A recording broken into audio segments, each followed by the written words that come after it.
Jake Kocorowski, Joel Nellis, authors of a new book that I think a lot of people are going to find intriguing here in the state of Wisconsin called Walk On This Way, detailing the storied history, right, guys, of the walk-on tradition at the University of Wisconsin with football.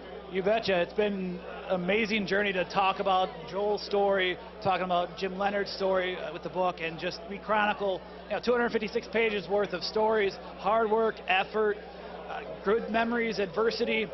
And it's all on paper, but we're already done through our first run, basically. We're in reprint now. It's crazy. That is unbelievable. Now, all right, the logical question, what prompted you guys to go down this road? Joel, I know you're a former walk-on yourself at UW.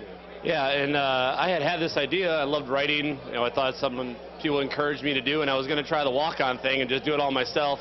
Then Jake had written a long-form article for Bucky's Fifth Quarter about the walk-ons, and I'm like, yep, that's it. And so it's really good because I was telling someone I'm a big picture guy. Oh, I know the people, I know the story, let's do it. And then Jake's the detail guy, so my book would have been about 50 pages, and that would have been about it. So Jake and I really worked out well together. Well, let's run through some of these names because I think we forget about some of the big ones that come through. Jared Aberderis, obviously. Now just signing on with Detroit here recently. J.J. Watt might be a good name to bring up in this instance, right? Yeah, absolutely. And absolutely. I think that list. Maybe. That list continues with a lot of other folks out there too. Absolutely. I mean, take a look even just this year's team. Dare Agumbawale, team captain. Now East-West Shrine Game, trying to get into the NFL. Jack Sitchie before his injury, Ryan Connolly last year, Alex Erickson, now with Cincinnati Bengals, Joe Schobert, the list goes on. Yeah, you've got a lot of guys playing in the league right now that came into the program as walk-ons, which is pretty impressive. I don't know if you guys went through this in your research.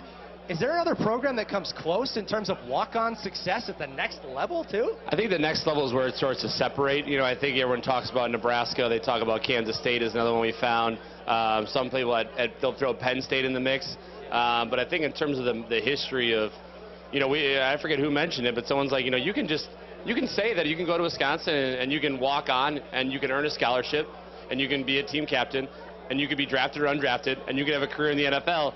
And there's a list of guys that have accomplished that. And I don't think there is that anywhere else in the country in terms of that next level of success. So where did this start? And if my knowledge of Wisconsin football is up to date, Barry Alvarez was the guy who made this a priority when he came back in early 90s and took over this program, correct? Yeah, I mean, walk-ons, they're not uncommon in college football. There's an 85 scholarship limit for Division 1A, but when Barry Alvarez came from Notre Dame in 1990, implemented three things. He wanted to build a wall around the state, keeping the best in-state prep recruits in Wisconsin. He wanted to establish a power running game, but then he wanted to emulate what he saw at Nebraska with their walk-on tradition underneath Bob Devaney. And from there, it kind of started building slowly. Appleton West, Corey Manley is a great example. Mike Lucas from UWBadgers.com spent years at the Cap Times in Madison, very warmly mentioned Manley and just how it was like the stepping stone for a guy like Joe Panos, for a guy like Chad Cascade and Chris Hine, and so on and so forth. So, I mean, walk-ons have been around college football for a very long time, but really when Barry Alvarez at Wisconsin took over, that's when you really saw the tradition start to cement itself. 98, 99 teams with Donnell Thompson, Bobby Adamoff, Mark Tosher, and then so on and so forth. Some great names to bring up right there. You think back to those teams in the 90s and the 2000s. Jake Kocorowski, Joel Nellis, the new book, Walk On This Way. Where can they pick it up, guys? Yeah, right now, we're in reprint right now, so order it at kcisports.com, amazon.com. Find it at some local Barnes & Nobles, university bookstores, and name of the games across the state. Love it, guys. Thanks so much for making some time for us. Appreciate you coming up. Long time, man. UW-Madison, buddy. I know. Jake and I, not to go too far down into the personal life, a lot of J school classes together.